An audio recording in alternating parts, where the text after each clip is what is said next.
Colin Cowherd does his show, obviously, in the morning over at Fox. Been killing it for years. And Jason McIntyre does the show with him, sort of, if kind of there on the side. He talks to him when needed and things like that, certain topics of conversation. I don't know really what the angle was on this.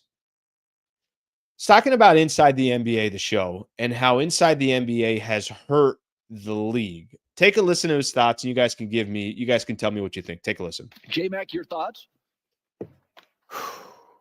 I'll be watching tonight. I'm a big NBA guy. So I'll be watching tonight. This take probably won't be very popular, but I would argue that Inside the NBA, the show that everybody loves, has done more damage to the NBA in the last decade than anything. Forget about this woke and left and right. Yeah. Inside the NBA goes on every week and just trashes players, trashes the style of play. Colin, you look at any other show, MLB Network, NFL Network, these shows, our network, we're all positive. We're excited. We're talking about the games. Inside the NBA, they just hammer the players. Charles Barkley's on TV. The Rockets are in the Final Four for that NBA Cup. Oh, the Rockets don't know how to play basketball. They stink. They don't know what they're doing.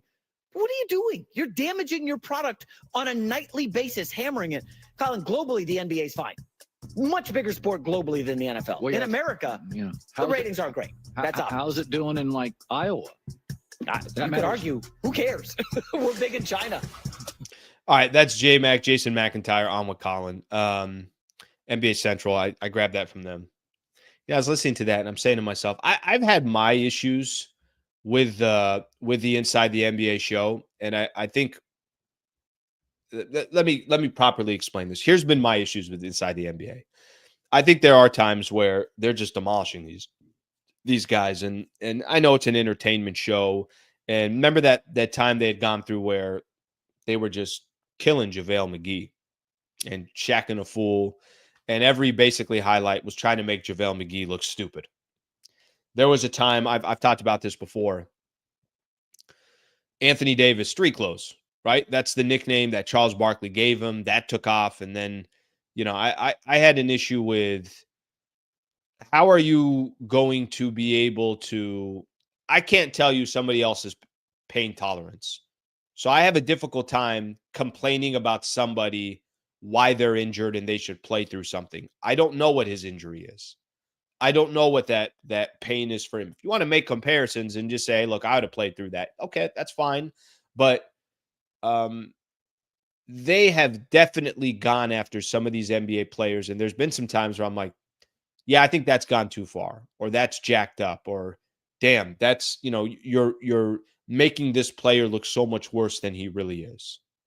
However, I don't think Inside the NBA is ruining the NBA. I do think it's the most popular sports show, period. NFL is the most popular sport in the States. Do they have a show that's more popular than Inside the NBA? They don't. ESPN is the biggest network in all of sports. Go watch their NBA coverage versus Inside the NBA. It's night and day difference. And this isn't even a knock on anybody. That's just how much better Inside the NBA is. Inside the NBA, when Jason McIntyre is talking about, we talk positively about the teams. We talk positively about the sports. It's not your job to just talk positively. It's your job to be honest. And I think, one of the things that I have an issue with, if I'm watching sports or if I'm watching somebody analyze something on sports, I don't need to be told this thing is, blue skies and flowers every single day. I want to be told the truth. I want to give credit where credit is due. And I want to also be critical where I need to be critical. Imagine if I came on here. Let me use me as an example in this channel. Imagine if I came on here and Lakers were getting blown out by Denver and blown out by Miami and blown out by Minnesota. And I came on here and I do my post-game show. And I said to you guys that, guys, you know what? Here's what I really liked about tonight. Max Christie had 4 rebounds. Huh? I really think this guy, the trajectory of where Max Christie is going, this is good shit. People would be like, yeah, I'm going to go ahead and not listen to that guy ever again. I'm going to go ahead and know and understand that I can't trust any word that comes out of that guy's mouth. Imagine if I was just trying to talk positively about the Lakers. You know what you would say? He's bullshitting. Yeah, this guy's not honest.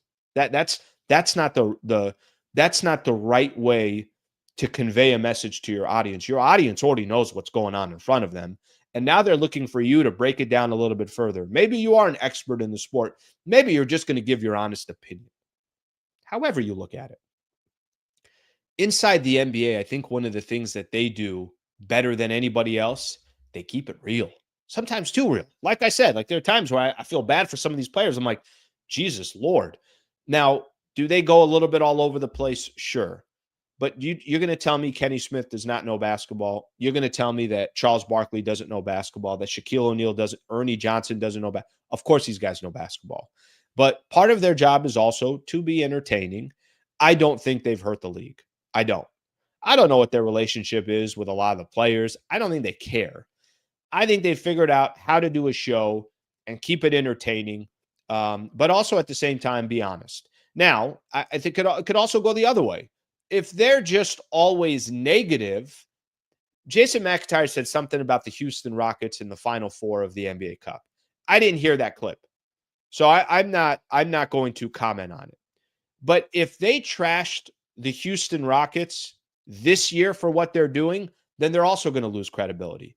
Houston's one of the top teams in the Western Conference. Ime Udoka came in there and it's like, damn, look how much further along the road they are than they probably should be. You could also lose credibility by being always negative, right? There's some sports hosts out there that have kind of made their name by just trashing players or teams or things along those lines. Well, they also lose credibility. So at the end of the day, I don't think inside the NBA has ruined the game or has ruined the NBA. I think the NBA has its own problems way past inside the NBA. It's okay to be critical. It's okay to critique. It's okay to, be honest about certain situations and players. But at the same time, I think if you do it too much, then I think you're also going to lose your credibility. So when I saw that yesterday, I thought that was an interesting conversation. Certainly, I do think that it is something that to talk about. But I definitely don't think that those guys are the reason why they're having a problem. Chuck is on TV hyping hockey. Dude is part of the problem. I need more context on that. So Westwood, I don't know if you sent something else, but if you got something else on there, let me know and I'll read it. But I'm not sure if I know the full context of what you're trying to say right there. Let's see what we got here. Interesting take. Shaq and Chuck are Hall of Fame level haters. But by that point, I don't really disagree that the guys hate. I don't think they're ruining the NBA. Again, here's what happens. If they hate enough, then you're going to stop paying attention to their angle or their points that they're trying to make. Just they're not going to have as much weight towards you because of exactly that.